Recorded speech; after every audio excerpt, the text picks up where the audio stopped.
Olá família, graça e paz abençoados, graça e paz, graça eterna, me perdoe aí pelo atraso, estava aqui no meu trabalho, tá bom? Mas deu tempo, corri, adiantei um lado aqui, tamo junto, ufa, glória a Deus, como estão vocês? Vamos que vamos para mais uma meditação na palavra do Pai. Quem tá chegando aí, obrigado vocês aí já nos comentários. Deixa aquele like maroto, compartilha aí à vontade, tá bom? O tema da nossa mensagem de hoje é tomando posse do pecado alheio. Esse é o nosso tema. Tomando posse do pecado alheio. Deixa eu ver se está tudo certo aqui. Você já viu aquelas ministrações, né? Tome posse da tua vitória, tome posse da tua bênção, receba aí a sua bênção, não é isso? O engraçado é que eles fazem isso, falam isso, mas eles não se apropriam de fato, melhor dizendo, da sua bênção. Eles não se apropriam de fato da sua vitória em Cristo. O apóstolo Paulo disse que em Cristo nós somos mais do que vencedores. Em Cristo nós podemos todas as coisas que Ele nos fortalece. A sua graça nos basta. Estamos abençoados com todas as sortes de bênçãos. E estáis perfeitos nele, que é o cabeça de todo o principado. Não há condenação para quem está em Cristo Jesus. Todas as coisas convergiram em Cristo. Quer dizer, essas palavras que são palavras de bênção para as nossas vidas, que usando aqui uma força de expressão, nós aqui em graça já recebemos. Mas eu digo que as pessoas do sistema deveriam receber, tomar posse dessas palavras. Somos mais do que vencedores, de fato podemos todas as coisas no Senhor que me fortalece. O pecado não tem domínio sobre nós, porque nós não estamos debaixo da lei, mas debaixo da graça, né abençoado? Abençoados com todas as sortes de bênçãos. Então, são palavras dentro do contexto do Evangelho, que as pessoas deveriam se apossar, mas não se apossam, não se apoderam.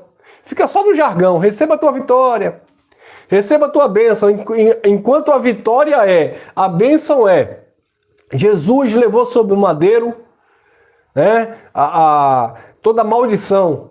Aí o pastor que diz, receba a tua vitória, aí no final da reunião ele diz, olha, semana que vem, culto de quebra de maldição. Ô pastor, e a vitória que eu acabei de receber, que está escrito que ele levou no madeiro as maldições? Não, faz de conta que só foi para hoje. Essa semana você vai entrar em maldição de novo, e aí semana que vem nós vamos fazer a quebra de maldição de novo. Receba a tua vitória, receba a tua bênção, receba aí o teu galardão. Semana que vem, voltas na muralha de Jericó. Mas pastor, o senhor não falou que eu já recebi o galardão, a minha vitória, a minha bênção? Minha irmã, mas tem que pagar o preço. Agora eu vou te mostrar dentro da Bíblia que eles tomam posse não é da vitória em Cristo. O sistema religioso tradicional toma posse não é das bênçãos realizadas e consumadas por Cristo. Eles tomam posse do pecado alheio. Quer dizer, aquilo que não era para eles, eles se apropriam. Porque quando um crente, um religioso, ele diz assim, eu tenho que pagar o preço pelo meu pecado, então ele está tomando posse de um pecado que Cristo na cruz já aniquilou. Não é isso? Hebreus capítulo 9. Deixa eu respirar aqui porque eu estou um pouquinho cansado, senão os versículos vão fugir da mente. Hebreus capítulo 9, versículo 26, diz que na consumação dos séculos, ele se manifestou para de uma vez aniquilar o pecado pelo sacrifício de si mesmo. Hebreus 10:10 diz que com uma única oferta, ele santificou e aperfeiçoou o seu povo para sempre. Hebreus 10:16 diz que ele lançou lá no mar do esquecimento o pecado, e a iniquidade, e ele não se lembra mais. Então, são essas mensagens que os filhos de Deus deveriam se apoderar, tomar posse? São essas palavras que deveriam estar nos lábios dos filhos de Deus? Não. O que é que está no lábio do filho de Deus? É que eu sou um miserável, pobre, pecador, cego e nu.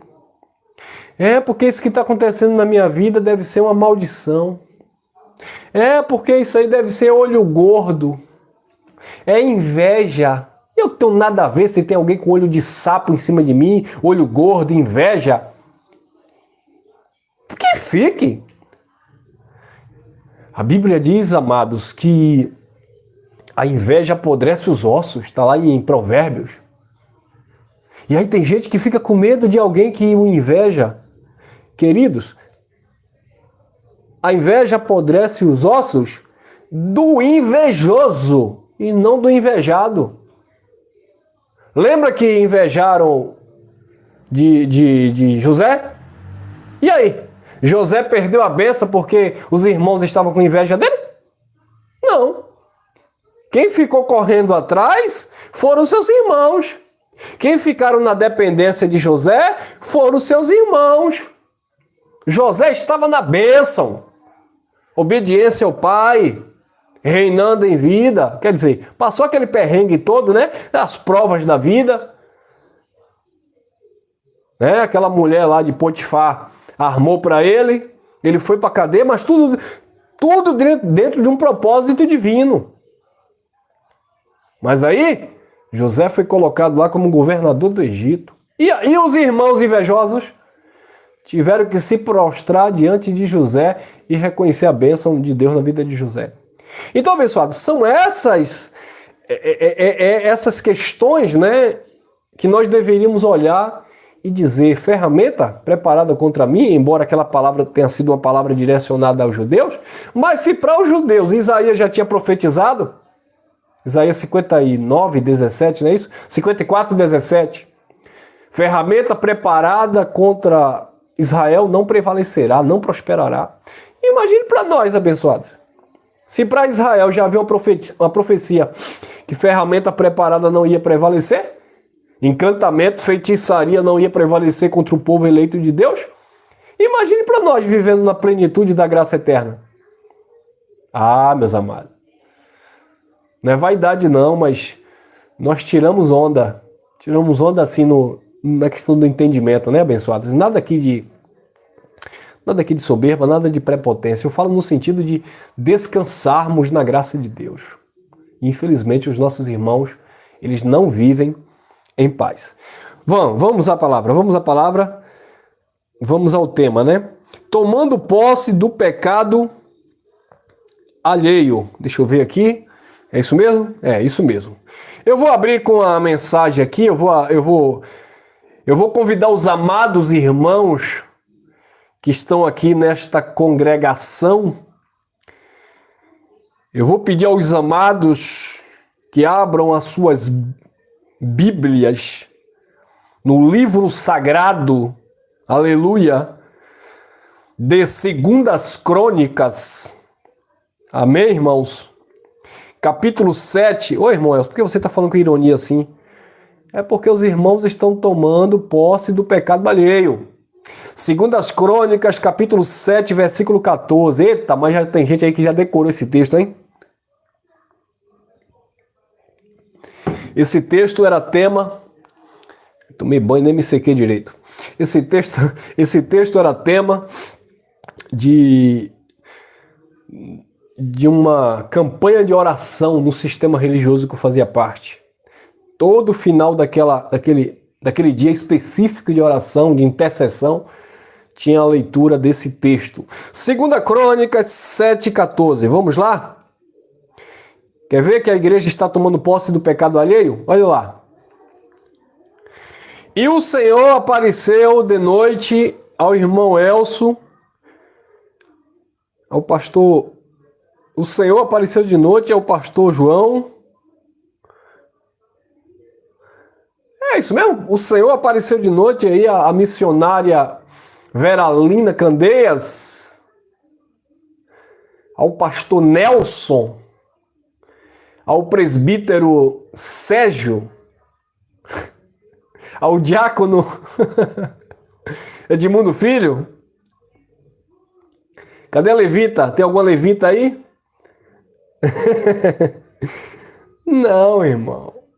O Senhor não apareceu de noite ao pastor, ao apóstolo, ao evangelista, ao missionário, a diaconisa Simone. Não. O Senhor apareceu de noite a Salomão. Não é o irmão Salomão também aí que comenta na live, não. Ao rei Salomão.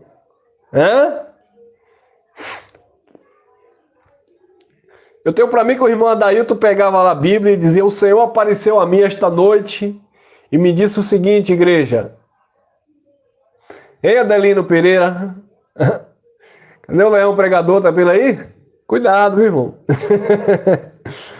Ah, meu pai. Vamos lá. 2 Crônicas 7,14. Tomando posse do pecado alheio. E o Senhor apareceu de noite a Salomão e lhe disse. Disse a quem? A Salomão. Eu ouvi a tua oração. A oração de quem? De Salomão. Do rei Salomão.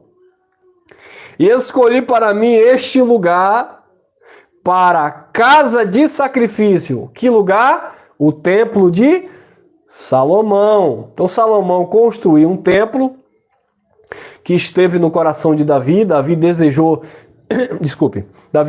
construir um templo para Deus. Deus disse: não, você foi chamado para a batalha, você foi chamado para a guerra. Seu filho vai construir esse templo aí, que é um desejo seu. Deus não pediu a Salomão para construir nada. Deus não pediu a Davi para construir nada. Foi Davi que desejou construir um local para colocar ali a Arca da Aliança, tal, para representar Deus ali na terra, né? Então Deus disse: não, deixa aí que Salomão vai construir. Então o Senhor, depois que Salomão construiu, na inauguração daquele templo, o Senhor apareceu de noite a Salomão, e Salomão estava orando. O Senhor apareceu de noite a Salomão e disse assim: eu ouvi a tua oração e eu escolhi este lugar como casa de sacrifício. Então, quando um pastor ele chama você para sacrificar na instituição evangélica, seja ela qual for, na igreja, tá? É o vice-pastor Giovanni. Então, abençoado, quando o vice-pastor Giovanni chamava para o irmão ir sacrificar lá na igreja evangélica, não tem nada a ver com a Bíblia. Porque Deus disse a Salomão: eu escolhi este lugar como casa de sacrifício. O templo era o templo. No templo que era o lugar do sacrifício. No templo que era o lugar da circuncisão, da apresentação dos primogênitos. No templo que era o lugar de pagar o dízimo. No templo que era o lugar das lavagens, das oblações. Era no templo que era o lugar lá das ofertas específicas de cereais. Era no templo. Então, o Senhor apareceu a Salomão no templo e disse: eu escolhi este lugar como casa de sacrifício. Versículo 13. Se eu cerrar o céu, se eu fechar o céu, de modo que não haja chuva, ou se ordenar aos quê? Se eu ordenar aos demônios, Tranca-Rua, Preto Velho, Maria Padilha... Não. Volta aqui. Se eu ordenar aos gafanhotos que consuma a terra, ou se enviar peste entre o povo, cerrar os céus, fechar os céus para que não haja chuva. Em Malaquias, que o pastor gosta de pedir o dízimo, 3:10... trazei o dízimo à casa do Senhor, à casa do tesouro, para que haja mantimento. A casa do tesouro era no templo. E se vocês trouxerem o dízimo, eu abrirei as janelas do céu, o sinal que estava fechado, e derramarei sobre vós uma bênção tal. Que bênção? Bênção de quê? Qual era a bênção de Malaquias 3:8-10, que Deus disse que ia derramar sobre o povo? Cadê aqui os universitários da graça? Chuva, irmão! Chuva! Então a bênção de Malaquias 3, 8 a 10, que Deus ia derramar sobre o povo, era chuva, irmão, era muita água. E quanto mais caía água, mais havia plantações, colheita, fertilidade, prosperidade, hein? Mas quando o povo deixava de dizimar lá no templo, quando o povo com olho gordo, os avarentos, tem avarento aí no tempo da graça? Não, né? Tem avarento aqui? Não, né? Quando os avarentos no tempo da religião, não que você dê o dízimo hoje, mas você não pode ser avarento, né, irmão? Quando os avarentos lá não davam o dízimo, não devolviam o dízimo lá para o templo, que era para sustento lá do órfão, da viúva, do estrangeiro, dos sacerdotes. Quando os avarentos lá não davam o dízimo, Deus trancava o céu, não chovia, não tinha plantação, não tinha colheita. Não tinha colheita, não tinha prosperidade, o povo passava fome. E ainda se tivesse lá um pezinho de oliveira, um pezinho de uva, se ainda tivesse lá um pezinho lá né? Um pezinho lá de tomate, ainda se tivesse lá uns pezinhos de milho, se o povo não desse o dízimo daquilo que eles tinham, Deus mandava o que? Os demônios. Que o pastor disse. Se você não der o dízimo, Deus vai fechar as portas para você e vai mandar o devorador, cortador, migrador, destruidor. O que é isso, pastor? São espécies de demônio. É o demônio que tira o emprego, é o demônio que tira o casamento, é o demônio que tira a saúde. Se você não der o dízimo, quando você for bater aquele suco de maracujá, o teu liquidificador vai queimar. Até rimou, né? Se você não der o dízimo, quando você ligar o carro para sair, o carro vai explodir. Quando você ligar a TV, ela vai ferver. Não, irmão, não era demônio não, era gafanhoto. Se não desse o dízimo, Deus liberava os gafanhotos e o gafanhoto destruía lá o resto da plantação e o povo tudo passava fome. Então Deus disse, olha, no versículo 13 de 2 Crônica 7, se eu fechar os céus de modo que não haja chuva, se eu ordenar os gafanhotos, porque Deus ordenava, né, que consuma a terra, ou enviar peste, doença entre o povo, aí vem. E um condicional, se o meu povo, que é o judeu, não é a igreja aqui, mas é o que eu falei, a igreja hoje toma posse do pecado alheio. E se o meu povo, aí eu tinha um pastor que ele gritava e fazia todo mundo gritar com ele. Todo mundo igreja, de uma só voz. E a igreja gritava, se o meu povo, chega tinha eco, que se chama pelo meu nome, nome, se humilhar, e orar, e buscar a minha face, alface, e se desviar dos seus maus caminhos, então ouvirei dos céus, perdoarei os seus pecados, e sararei a vossa terra, Lamanaia.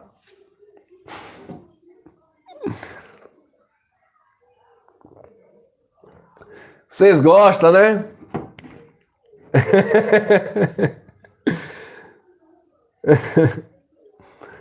Mas era assim, não era? Aí você era obrigado a se apropriar, hein, irmãos? Vocês eram obrigados a se apropriar desses pecados alheios. O pecado aqui não era seu. Não era nosso. O pecado aqui era do judeu, o meu povo, judeu. Ele veio para os seus e os seus não receberam. Tá, pessoal? Então, a igreja hoje está tomando posse e se apropriando do pecado alheio. Quem está entendendo o manto? Ao invés de tomar posse dos feitos de Cristo, estão tomando posse do pecado alheio, do pecado do judeu.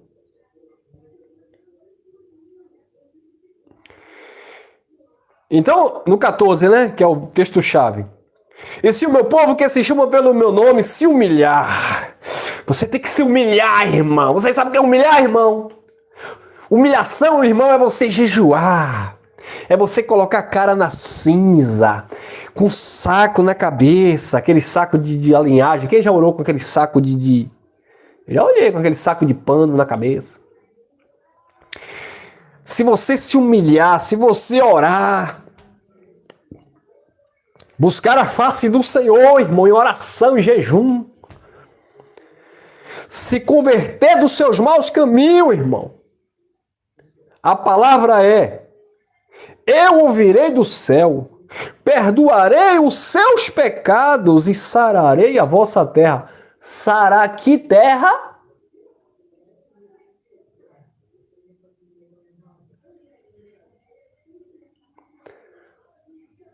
Sarar que terra? Sarar a terra de Israel. Então ele iria sarar a terra de Israel, se aquele povo se convertesse dos seus maus caminhos. Lembrando que no contexto, Deus estava falando de noite para Salomão,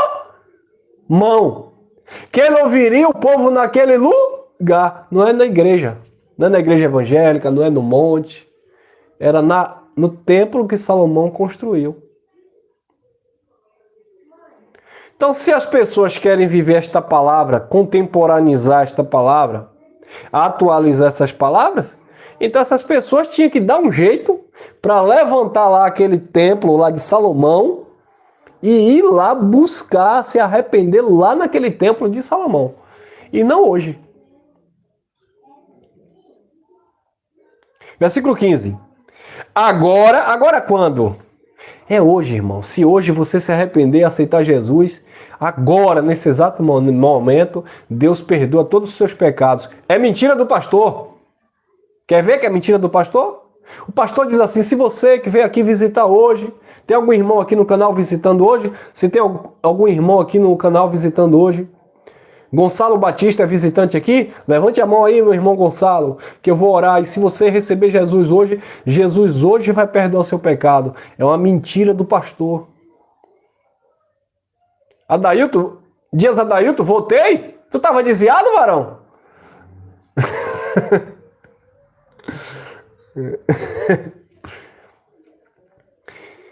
Então, abençoados, eles dizem que o pastor vai... Eles dizem que Deus vai perdoar o seu pecado hoje. Mas hoje aqui, agora, estarão... lá, versículo 15. Agora estarão abertos os meus olhos e atentos os meus ouvidos à oração feita neste lugar. Era lá no templo que Deus estava falando. Não tem nada a ver com hoje, com agora, com aqui.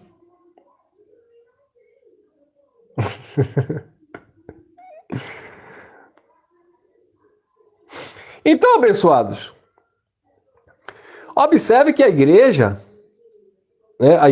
institucional, ela está se apoderando de um pecado alheio, que não era para eles, né? Quer ver outro texto que eles se apoderam? Isaías 59, versículo 1, 2 e 3. Isaías 59, 1, 2 e 3. Aí os pastores lêem esse texto na igreja e pregam para a igreja. Ele diz assim, ó. Olha lá, Isaías 59, versículo 1. Olha aí, vamos lá. Diz assim: eis que a mão do Senhor não está encolhida para que não possa salvar. Disse o profeta Isaías.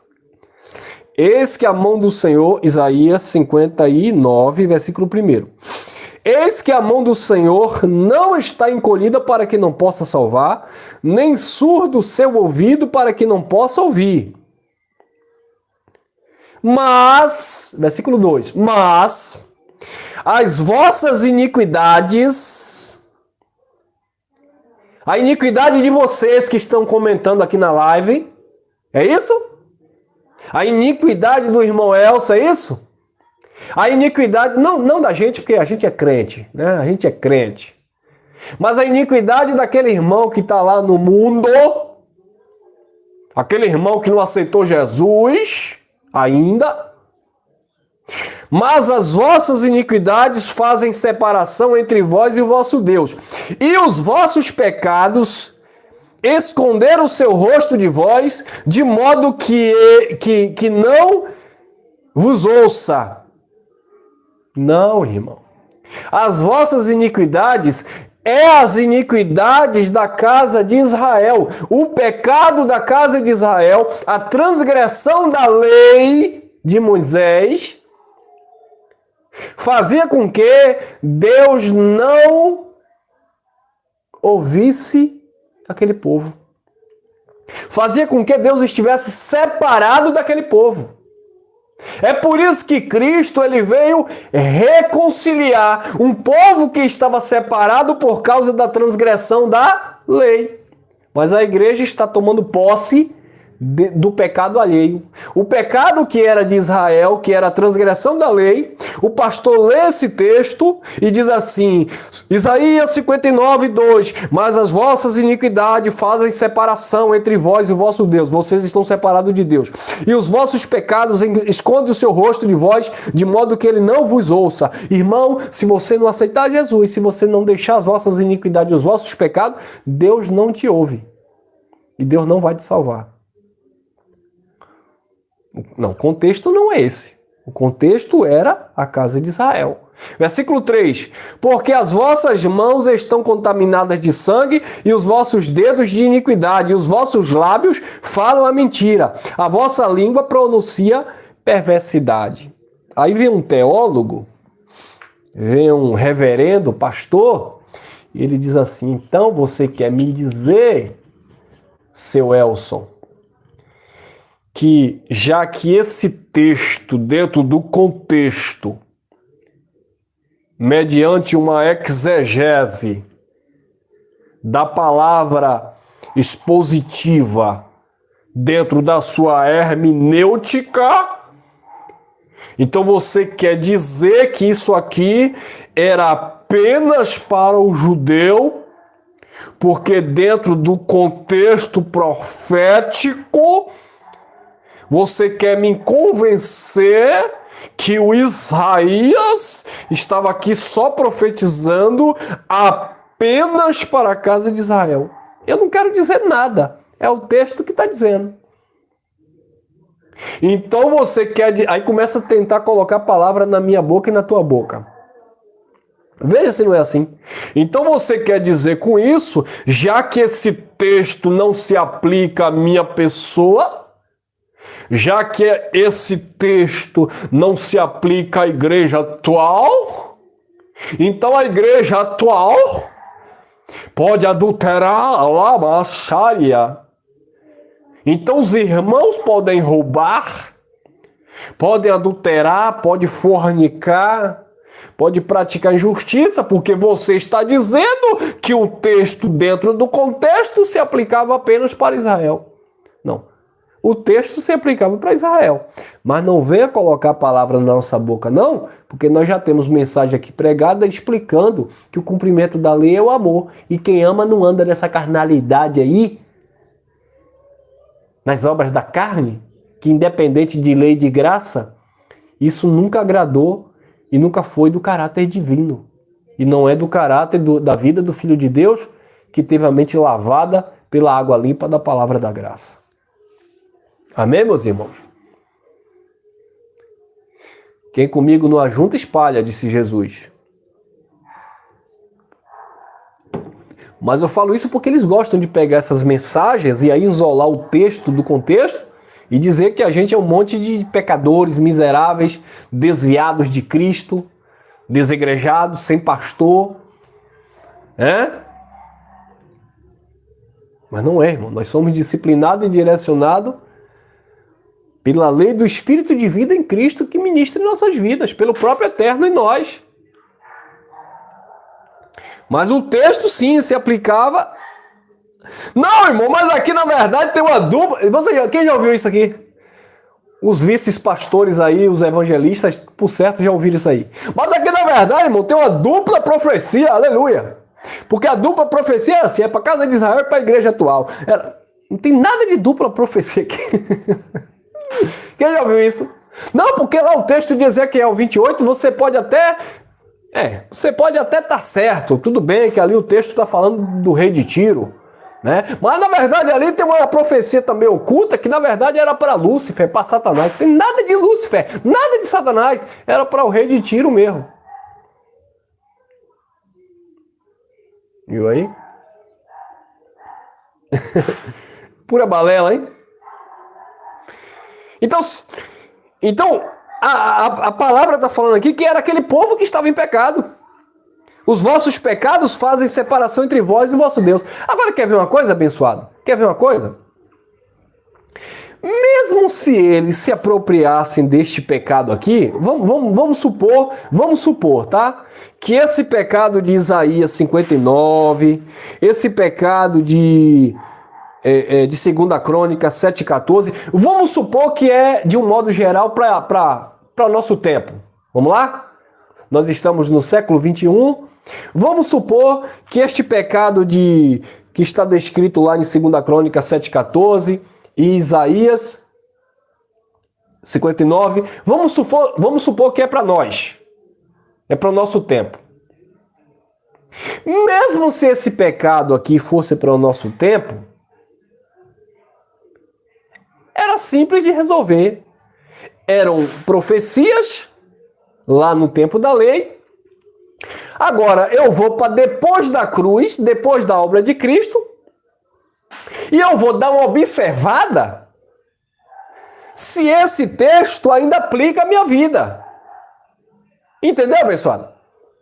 Então, se o pastor prega que 2 Crônica se aplica no tempo atual, se o pastor prega que Isaías 59 se aplica para o tempo atual, aí os irmãos deveriam dizer, pastor, já que isso aqui se aplica para o tempo atual, então, pastor, vamos dar um pulinho lá em Mateus capítulo 1, versículo 21? O que é que diz em Mateus capítulo 1, versículo 21? Vamos lá, corre para mim. Venham comigo. Mateus capítulo 1, versículo 21. Eles dizem que Mateus aqui já é o Novo Testamento, né? Mas aqui é o nascimento de Jesus. O Novo Testamento começa depois que Jesus morre e ressuscita. Mas vamos lá. Eu pequei, eu estou em pecado em 2 Crônicas 7,14 e em Isaías 59. Mas Jesus já nasceu. Jesus já morreu e já ressuscitou. Então vamos comigo lá para Mateus, capítulo 1, versículo 21. Diz assim: ela dará à luz a um filho. Maria. Maria já pariu ou não pariu ainda? Maria já deu à luz ou não deu à luz? Já deu à luz. Ela dará à luz a um filho. Ela dará à luz a um filho. Já deu. A quem se chamarás? Yeshua. Jesus. Jesus já nasceu. Maria já pariu e Jesus já nasceu. Porque ele, Jesus, salvará o seu povo dos seus pecados. A pergunta é: Maria pariu? Pariu. Jesus nasceu? Nasceu. Jesus salvou ou não salvou o seu povo do seu pecado?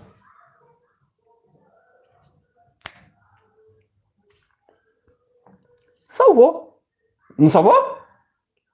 Então só era o pastor pregar nesta ordem cronológica. Não seria mais fácil, meus irmãos?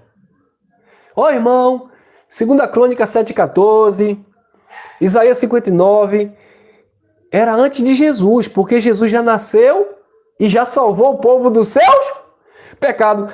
Então Maria deu à luz ao menino, o menino chamou-se Yeshua, é o Jesus, porque ele salvará o seu povo dos seus pecados.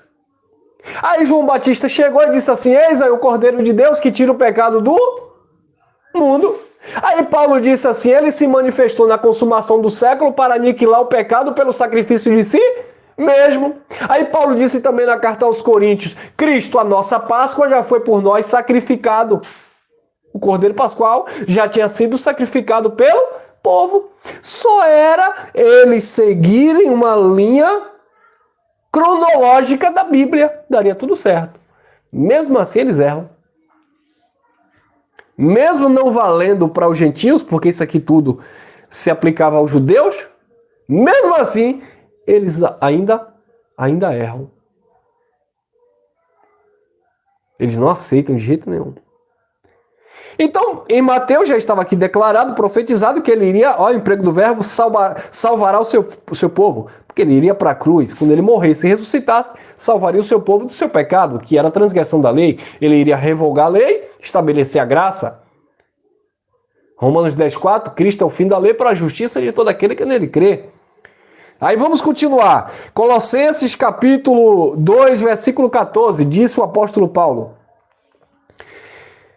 Esse menino nasceu, esse menino cresceu, esse menino foi para a cruz, né, já homem, ele morreu pelos judeus e ele salvou o pecado, ele salvou o povo dos seus pecados. Aí disse Paulo, Colossenses 2,14, e havendo riscado, ou rasgado, eu gosto desta expressão rasgado, havendo rasgado o escrito de dívida que havia contra nós nas suas ordenanças, nós quem? Os judeus que estavam vivendo debaixo do pecado, o qual nos era contrário, removeu do meio de nós, cravando-a, ou cravando-o na cruz. E agora?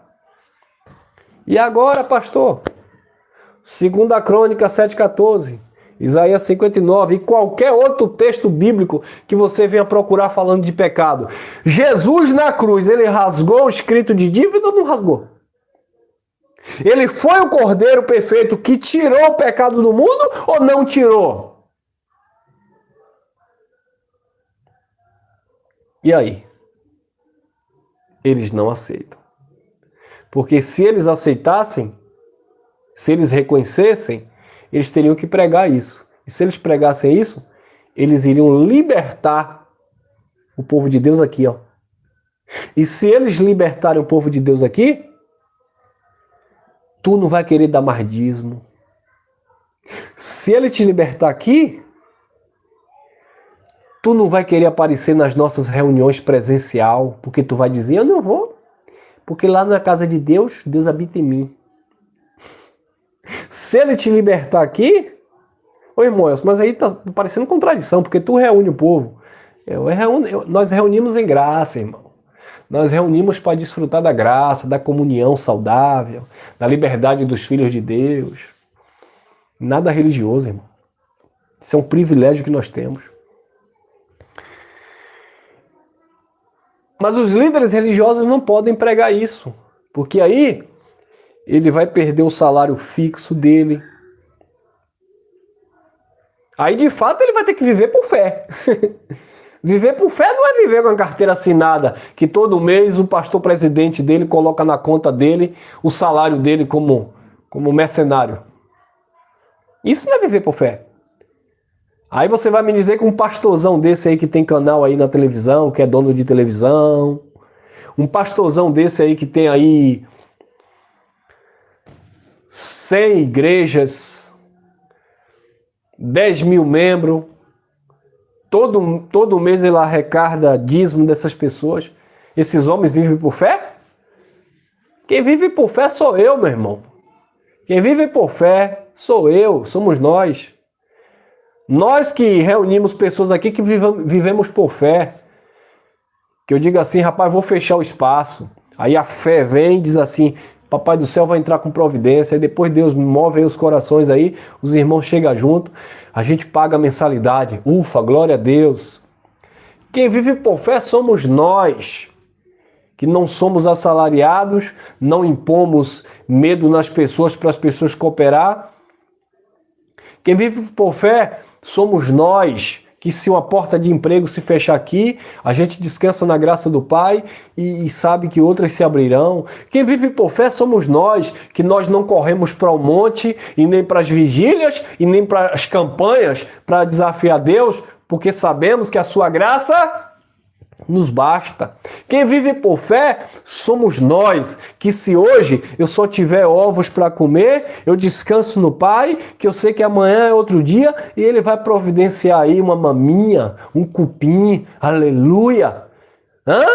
Quem vive por fé somos nós. O dia mal vem, mas já vem vencido. Eu declaro, eu já sou mais do que vencedor. Eu posso todas as coisas no Senhor que me fortalece. Quem vive por fé é o povo da graça de Deus. Mas esse povo do sistema, ele não vive por fé. O povo do sistema vive por vista. Eu orei, Deus não me deu, vou sair da igreja. Eu dizimei, Deus não me honrou, vou parar de dizimar. O pastor profetizou, eu não recebi. O pastor disse que eu estou com pouca fé. Pois é, só vivo por vista. Eu vou buscar a minha bênção na igreja. O quê, irmão? Uma palavra? Não, o meu copo com água. Cadê? Tem aqui ainda? Tenho. Eu vou buscar meu copo com água que o bispo vai orar. Eu vou buscar minha rosa do puxamento espiritual. Eu vou buscar minha carteira de trabalho que eu deixei lá no domingo passado para o pastor consagrar. E ele está lá 8 dias de jejum e oração de joelho em cima da minha carteira para papai do céu abrir a porta. Isso é fé? Que fé é essa? Isso é religiosidade, irmão. Nós aqui vivemos por fé porque acreditamos nos feitos de Cristo. Acreditamos que este pecado aqui, que era para os judeus, nem existe mais, porque aqui é no tempo da lei. E ele se fez maldição pelo aquele povo, e na cruz ele cravou todo escrito de dívida. Ele comprou aquele povo que estava como escravo para si. E nós que já nascemos no tempo da graça plena, da graça estabelecida, da graça eterna, nós só devemos uma coisa. Irmão, agora me assustei. Nós devemos o amor. Não devais coisa alguma, exceto o amor, que vos amei uns aos outros. Nós só devemos uma coisa. Eu devo amar ao meu Deus. Eu devo amar ao meu Criador. É isso que eu devo. É isso que eu devo. Todo dia eu acordo e eu sei, eu devo amar muito mais o meu Deus. Eu devo amar muito mais o meu próximo. O amor, que é o vínculo da perfeição. Mas eu não vou pagar preço por pecado, eu não vou pagar dízimo para Deus me prosperar, eu não vou sacrificar no pseudo do altar da igreja para Deus me abençoar, de jeito nenhum. Eu já estou completo nele, perfeito nele, abençoado com todas as nossas bênçãos. Nós estamos ricos da sua graça. Só devemos o amor, só o amor. E eu encerro aqui em Romanos, capítulo 4, versículo 24 e 25, Paulo diz: mas também por causa de nós, a quem há de ser imputado, a nós os que cremos naquele que dos mortos ressuscitou a Jesus Cristo, nosso Senhor. 25. O qual foi entregue por causa das nossas transgressões. Foi entregue por quê? Por causa das transgressões, por causa do pecado. Está vendo que o pastor despreza os feitos de Cristo? Paulo disse, ele foi entregue por causa dos nossos pecados, por causa das nossas transgressões. Então, as transgressões de 2 Crônicas 7,14, as transgressões de Isaías 59, Cristo foi entregue na cruz por causa destas transgressões. E aí Paulo conclui o raciocínio no versículo 25, Romanos 4, 25. O qual foi entregue por causa das nossas transgressões e ressuscitado para a nossa justificação. Se aquele povo que viveu em pecado, que viveu em transgressão, Cristo se entregou por causa da transgressão dele e justificou aquele povo que viveu em pecado, como é que você está hoje diante de Cristo? Como é que você vive hoje diante de Deus? Completo. Abençoado. Ah, irmão Elcio, aí vem um religioso e diz assim, ah, irmão Elcio, mas isso aí é para nós que já estamos crentes. Isso aí é para nós que já aceitamos Jesus. Mas para aquele que está lá na porta do bar, aqui na esquina, enchendo a cara, para aquele que está se drogando, para aquele que está se prostituindo. E aí, irmão, como é que fica? E aí que essa salvação, e eu digo aqui salvação é o conhecimento, tem que chegar à vida dele. Se ele é um espírito revestido de carne, se ele é um eleito predestinado em amor, um filho de Deus, quando você chegar para ele, começar a pregar essas verdades, não dizer que ele está no pecado de 2 Crônica 7,14, não dizer que ele está no pecado de Isaías 59,2, mas quando você dizer para ele que ele está inserido na obra de Cristo, quando você disser para ele que ele está aperfeiçoado no amor de Deus, quando você disser para ele que diante de Deus não há condenação, quando você disser para ele que ele está perfeito em Cristo, não é nas suas obras carnais, nas suas obras carnais ninguém está perfeito. Quando você ministrar para ele que ele é uma nova criatura, porque ele nasceu debaixo de um novo pacto. Nova criatura é novo pacto, não é você deixar de beber e fumar. Quando você ministrar para ele que Cristo perdoou o pecado daquele povo, estabeleceu uma nova e eterna aliança, e dentro desta graça não há mais pecado. Quando você ministrar para ele deixar aquela vida medíocre, carnal, quando você falar para ele para que ele venha ter uma restauração da mente, uma restauração no entendimento. Quando você falar para ele, volta para sua casa, vai valorizar a sua família, volta para o seu trabalho, vai honrar a sua casa. Quando você falar para ele, olha, essa bebida está te destruindo, esse cigarro está te matando, porque é assim que eles estão vivendo, né? Nessas obras carnais. Quando você curar com a palavra, que a palavra é cura, quando você trouxer ânimo para ele com o evangelho, quando você trouxer entendimento para ele, ele vai parar e vai dizer, o que é que eu estou fazendo na minha vida? Ele vai ser constrangido não pelo pecado, ele vai ser constrangido não pelo diabo que está ali tentando destruir a sua vida, como diz o sistema. Ele vai ser constrangido não pelo demônio que está levando ele para cachaça. Ele vai ser constrangido não por causa do inferno que ele pode ir e ficar se queimando eternamente. Não, ele vai ser constrangido pelo amor de Deus, pela graça de Deus. E ele vai parar e vai dizer, o que é que eu estou fazendo da minha vida? Eu estou aqui traindo a minha esposa, enchendo a cara de cachaça, gastando meu dinheiro com aquilo que não é pão, destruindo a minha saúde, destruindo os meus neurônios. Com 2, 3 famílias, ele não aguenta nem com a dele. Aí o evangelho vai curando, curando, curando, curando. Quando vê, ele está plenamente salvo. Não apenas no sentido espiritual, porque sempre teve, mas agora na mente, na alma, nas suas faculdades. É isso que o evangelho da graça faz. E foi isso que o evangelho da graça fez na minha vida. Muitas pessoas que saíram do sistema religioso e receberam a graça, agora estão dando ocasião à carne novamente. Porque agora não tem medo mais do diabo, não tem medo mais do inferno e também não tem medo de perder a salvação. Aí voltaram agora para as obras da carne. Porque nunca tiveram o temor de Deus.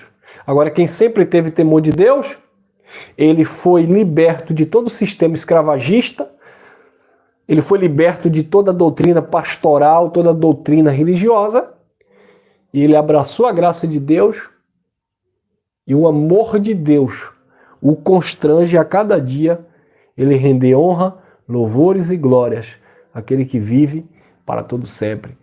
Amém. Amém, meus amados? Quem recebe esta palavra, compartilha aí à vontade, tá bom? Graça e paz, ficamos por aqui. Ô, meus amados, só a título de curiosidade, algumas vezes, devido aqui a minhas correrias, eu dou umas aulas aqui de esporte, de boxe, e às vezes eu estou na rua também, vou buscar minha esposa no trabalho, e aí, às vezes eu não estou ao vivo e a cores, né? Como agora aqui nessa live aqui. Então o que acontece? Às vezes eu coloco algumas mensagens antigas. Eu sei que tem alguns irmãos novos no canal, e às vezes me perguntam, ô irmão Elcio, você tem aquele tema assim assado? Aí eu vou lá no canal do YouTube, pego umas mensagens antigas, baixo e aí coloco de novo aqui no chat, tá? Então o que acontece? Existem algumas mensagens antigas que você pode me pegar falando em uma situação que já aconteceu no passado. Eu tô falando isso porque eu vi em um comentário, uma irmã disse assim, ô irmão, esse vírus voltou de novo? mas na verdade foi uma mensagem antiga, tá bom? Então vocês ficam ligadinhos aí, que às vezes eu coloco algumas mensagens antigas, e aí quando você assiste pela primeira vez, você pensa que eu estou falando ali na íntegra, mas na verdade é uma mensagem antiga que eu deixei aqui porque eu não pude chegar a tempo, tá? Então, eu falei em nome de alguns irmãos aqui nessa mensagem. Então, se futuramente, daqui a um ano, né, eu repostar essa mensagem, os irmãos já estão sabendo que essa mensagem foi pregada há um ano atrás. Mas teve outros irmãos que chegaram e eu repostei a mensagem. Tá bom, meus irmãos? Tudo bem? Exatamente, e os vídeos antigos servem também para os novos inscritos, os irmãos que estão chegando agora na graça de Deus. Quem já assistiu, assiste de novo, fortalece o entendimento, e quem nunca assistiu, assiste. Isso é bom a gente frisar, porque às vezes, eu estou falando por mim, mas existe também outros irmãos que colocam mensagens antigas. Um irmão ligou para mim, passou uma mensagem e disse assim: ô irmão Elcio, eu assisti um irmão do outro canal, eu não vou falar o nome aqui e tal, mas eu assisti o irmão do outro canal, ele falou isso e isso naquela mensagem. Ué, mas existe isso? Eu falei, não, meu irmão, presta atenção. Essa mensagem foi uma mensagem antiga que ele repostou. Hoje ele não pensa mais dessa forma. Ele já mudou esse conceito. Então, da mesma forma, serve para o irmão Elcio. Talvez eu tenha falado algo há 2 anos atrás e você venha assistir essa mensagem e dizer, ué, mas o irmão Elcio disse que era assim. E agora eu estou vendo o irmão Elcio dizendo que é assim, mas aí você se liga que pode ser uma mensagem antiga, tá bom? Você vai reconhecer a fisionomia, o cabelinho lambido, uma gravatinha colorida, né? Enfim, talvez um microfone. São detalhes que você vai perceber que é mensagem antiga, tá bom? Só a título de curiosidade. Graça e paz, graça eterna. Permitindo, Papai do Céu, amanhã eu voltarei com vocês aqui às 9 da manhã, tá bom? Fui e até o nosso próximo encontro.